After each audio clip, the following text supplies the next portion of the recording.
आरती, जल्दी से सामान बांध लो। हम कल शाम की गाड़ी से घर जा रहे हैं। मम्मी की तबीयत ठीक नहीं है, रितेश ने फ़ोन पर कहा। लेकिन रितेश, मेरी शाम को ज़रूरी मीटिंग है जिसकी तैयारी मैं पिछले 1 महीने से कर रही थी, और उसमें मेरी प्रेजेंटेशन भी तो है। मैं आपके साथ नहीं जा सकती। आप चले जाइए और मम्मी जी को संभाल लीजिए। तुम्हारा फिर से वही मीटिंग का नाटक। तुम तो मेरे घर वालों को ज़रा भी नहीं चाहती हो। हर समय ना जाने का कोई ना कोई बहाना बनाती रहती हो। तुम्हें तो बस अपनी आज़ादी चाहिए। जब देखो मीटिंग और ऑफिस। ये नौकरी छोड़ क्यों नहीं देती? हितेश ने गुस्से में फ़ोन पटक दिया। आरती को कभी कभी विश्वास नहीं होता था कि ये तो वही रितेश है जो उसकी स्मार्टनेस और काबिलियत का दीवाना था, जो उसके आत्मनिर्भर होने की हमेशा तारीफ करता था। आज वो ही कह रहा है कि नौकरी छोड़ दो। अब नौकरी छोड़ भी कैसे सकती हूँ? घर की ईएमआई दोनों बराबर मिलकर देते हैं। जब सैलरी आती है तो रितेश को अच्छा लगता है, पर जब वो किसी काम से ससुराल नहीं जा पाती तो वो कुछ भी अनाप शनाप कह देता है और गुस्सा हो जाता है। गुस्सा भी ऐसा कि 3-4 दिन तक बात नहीं करेगा। फिर आरती उसे बड़ी मुश्किल से मनाती है। धीरे धीरे सब सामान्य हो जाता है और ज़िंदगी वापस पटरी पर आ जाती है। अभी 6 महीने पहले ही तो दोनों की शादी हुई थी। दोनों ही एक ऑफिस की सालाना मीटिंग के दौरान मिले थे। फिर फ़ोन का सिलसिला शुरू हुआ, दोस्ती हुई, प्यार हुआ और फिर शादी हो गई। दोनों के घर वालों ने कोई आपत्ति नहीं की। उन्हें भी रिश्ता पसंद था। रितेश और आरती दूसरे शहर में रहते थे और उनके परिवार दूसरे शहर में रहते थे। दोनों के बीच वहाँ भी आना जाना था। आरती ससुराल जाती थी तो वहीं मायके भी रह आती थी। रितेश के घर में मम्मी पापा और एक छोटी बहन थी जो कॉलेज में पढ़ रही थी। वहीं आरती के घर में मम्मी पापा थे। दोनों के परिवार ज़्यादा दूर भी नहीं रहते थे। कभी कभी उनका आना जाना भी हो जाता था। रितेश और आरती के बीच में बड़ा प्यार था, पर जब रितेश की मम्मी की कोई बात आती थी तो रितेश आरती के प्यार को भुला देता था और ऐसे व्यवहार करता था कि उसकी मम्मी की बीमारी की जिम्मेदार सिर्फ आरती है, क्योंकि वो उनकी सेवा करने के लिए नहीं गई। रात को वो गुस्से में घर आया। तुम हो ना, हर बार बस अपनी ही चलाती रहती हो। कभी सोचा है मेरी मम्मी ने मुझे किस तरह से पाला है और मेरे करियर के लिए कितने समझौते किए हैं? मैं एक ही बेटा हूँ और बहू लाया हूँ, तो तुमसे कोई उम्मीद रख भी लेती हैं तो कोई बड़ी बात नहीं है। हर बहू का फर्ज होता है कि वो सास की तन मन से सेवा करे। तुम अपनी मीटिंग कैंसिल नहीं कर सकती? रितेश, ये तुम्हें क्या हो जाता है?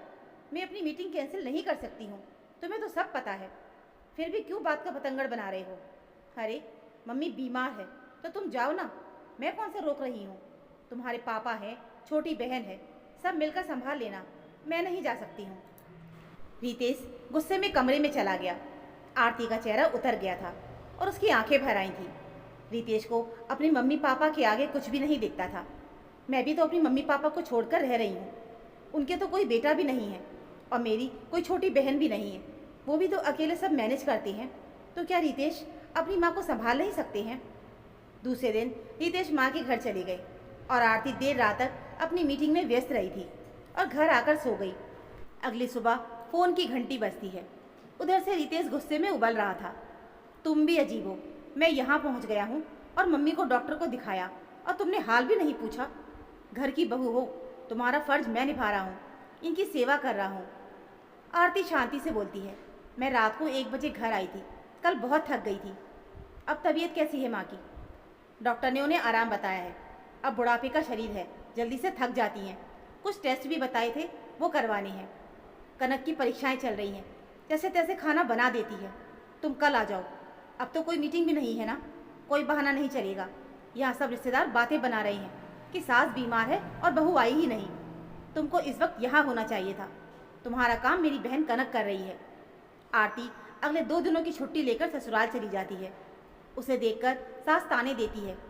फुर्सत मिल गई तुझे मिलने की? सोचा होगा अब तो ये चली जाएंगी तभी आएगी। मेरी बेटी चौके में लगी है, पर तुझे शर्म नहीं आती? भाभी के होते हुए ननद रसोई में पसीना बहा रही है। अब कितने दिनों की मायके में है वो? कुछ समय के बाद तो उसकी शादी करेंगी, पर अभी भी आराम नहीं मिल रहा। आरती अपने सास के रवैये से भली भांति परिचित थी, पर वो कुछ जवाब नहीं देती थी। उसे पता था कि यहाँ पर एक शब्द भी बोलेगी तो 100 शब्द सुनने को मिलेंगे, इसलिए वो चुप ही रहती है। चुपचाप रसोई में अपना काम किया और मायके फ़ोन किया और मम्मी से बात की। मम्मी से बात करके उसके चेहरे पर पसीना आ गया। उसकी मम्मी की तबीयत पिछले 4 दिनों से बहुत ख़राब थी। वो बिस्तर पर थी। और घर में पापा ही रसोई और अस्पताल दोनों संभाल रहे थे। उसे ऑफिस के काम थे, मीटिंग थी, इसलिए उसे कुछ बताया नहीं। पर अब इसलिए बता दिया कि वो ससुराल तो आई हुई है, तो मायके भी मिलने को आ ही जाएगी। रात के खाने की तैयारी करके वो अपनी सास से बोली कि मुझे मायके जाना है, मम्मी की तबीयत बहुत खराब है, 2 दिन वहाँ रह आऊँगी। ये सुनते ही घर में कोहराम मच गया। तुझे अपनी मम्मी की पड़ी है और मैं जो बीमार हूँ उसका क्या? अच्छा, तो तुझे अपनी मम्मी की बीमारी का पता था, इसीलिए तू यहाँ आई है, वरना तू आती भी नहीं, कोई ना कोई बहाना बना देती। तुझे हम अपने घर की सेवा के लिए लाए हैं, ये तेरी माँ की सेवा करती रहेगी। मम्मी जी, मुझे मम्मी ने अभी बताया कि वो 4-5 दिनों से बीमार हैं। फिर यहाँ तो रितेश है, कनक है, पापा जी हैं, सब मिलकर आपको संभाल लेंगे। और अब आपकी तबीयत भी पहले से बेहतर है, तो मैं मम्मी के पास जाकर आती हूँ, 2 दिन में ही आ जाऊँगी, आरती ने कहा।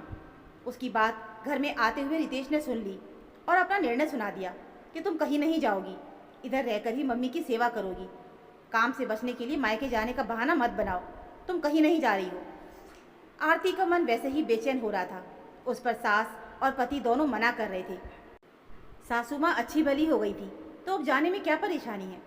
आरती, तू कहीं नहीं जा रही है। मैंने अपना बेटा तुझे क्या दे दिया? तू तो मुझे और मेरे त्याग को भुला बैठी है। रितेश को 9 महीने मैंने पेट में रखा था, रातों को जाकर दूध पिलाया था, बीमारी में इसकी देखभाल की थी, इसकी पढ़ाई के लिए खुद की इच्छाओं को मारा था।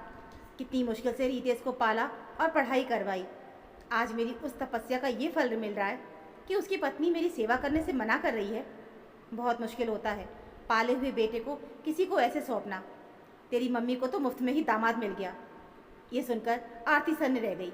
वो फिर हिम्मत करके कहती है, मम्मी जी माफ़ कीजिए, आपने बेटा दिया है तो मेरी माँ ने भी बेटी दी है, वो भी देना आसान नहीं है। आपका बेटा तो आपके पास चाहे जब आ सकता है, जब चाहे आपकी सेवा कर सकता है, पर मुझे तो अपनी मम्मी से मिलने के लिए आपसे पूछना पड़ रहा है। मैं बहू हूँ तो एकदम से जा भी नहीं सकती हूँ। आपने अपने बेटे के लिए बहुत कुछ किया है, तो मेरी मम्मी ने भी कम नहीं किया है। तपस्या तो पालने के लिए हर माँ करती है, वो बेटे और बेटी में फ़र्क नहीं करती।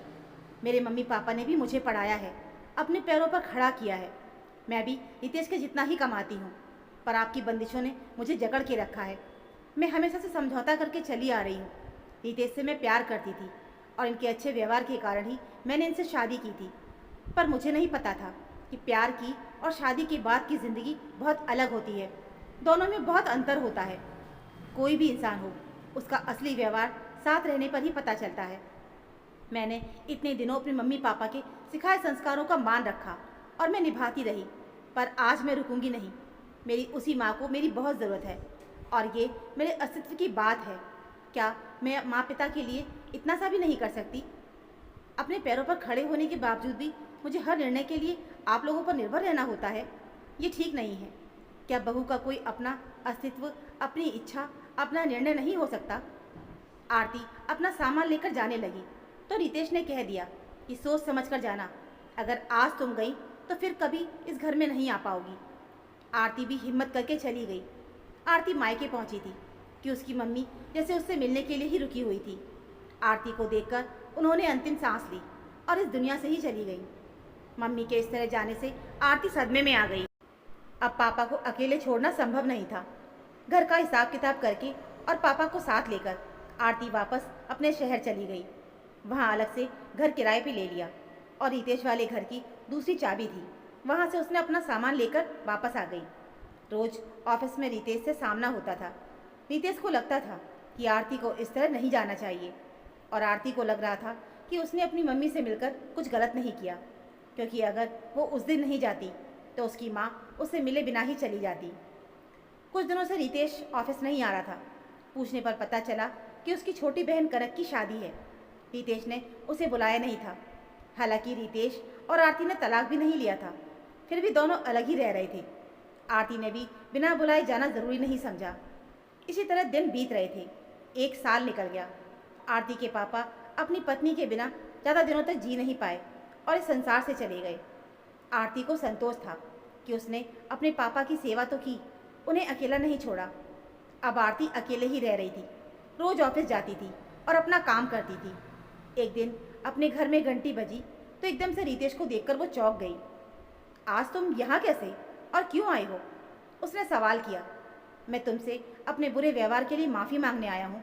मैंने हमेशा तुम पर अपनी सोच थोपी थी, कभी तुम्हारी भावनाओं को महसूस नहीं किया, कभी तुम्हारे दर्द को नहीं समझा, तुम्हें अपनी मम्मी से मिलने तक को रोका था। पर मैं ये भूल गया था कि जैसे मेरी मम्मी है वैसे ही तुम्हारी भी तो मम्मी है। आरती को ये सब सुनकर विश्वास नहीं हुआ।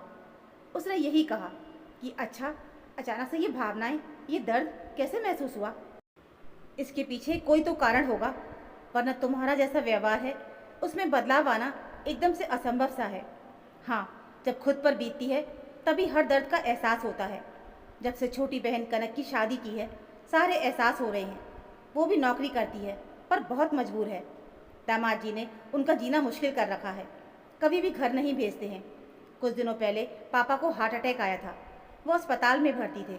हमने कहा भी था कि कनक को कुछ दिनों के लिए भेज दें, पर दामाद जी ने भेजा नहीं। मुझे भी छुट्टी नहीं मिल पाई, सीनियर्स के साथ मीटिंग थी। मम्मी को अकेले ही भागदौड़ करनी पड़ी, पर कनक के ससुराल वालों ने उसे भेजा नहीं। तब जाकर मम्मी और मुझे समझ में आया कि जब हमने अपनी बहू का दिल दुखाया है तो हमारी बेटी को कैसे सुख मिल सकता है। जो हम दूसरे की बेटी को देंगे वही तो पलटकर हमें भी मिलेगा। अब कनक मायके आने को तरस जाती है। पहले तो बाहर नौकरी करने जाती है, फिर ससुराल वालों की नौकरानी बनकर सेवा करती है। बहुत दुखी है। तुम हम सबको माफ़ कर दो ताकि हमारे मन का बोझ हल्का हो सके। रितेश ने कहा तो आरती का दिल पिघल गया। आखिर उसने रितेश से प्यार किया था, यही प्यार था, तभी तो उसने कभी तलाक लेने की नहीं सोची। एक प्यार की डोर थी जिससे वो आज भी बंधे हुए थे। मुझे माफ़ कर दो, मैंने तुम्हारी मम्मी से भी मिलने से रोका और दोबारा घर आने को भी नहीं कहा। लेकिन आज मैं कह रहा हूँ कि वापस घर चलो, हम सबको संभाल लो। सब तुम्हें बहुत याद करते हैं। आरती का पत्थर दिल पिघल गया। पत्नी तो वैसे भी पति की हर गलती माफ़ कर देती है। वो वापस अपने ससुराल अपने घर चल दी, क्योंकि रिश्ते चाहे खून के हों या धर्म के, ऐसे ही तो तोड़े नहीं जाते हैं। तो दोस्तों, ये थी हमारी आज की कहानी। उम्मीद है आपको ये कहानी ज़रूर पसंद आई होगी। कहानी अच्छी लगी हो तो प्लीज़ वीडियो को लाइक और चैनल को सब्सक्राइब ज़रूर कर लीजिएगा। मिलते हैं फिर एक और नई कहानी के साथ, तब तक के लिए धन्यवाद।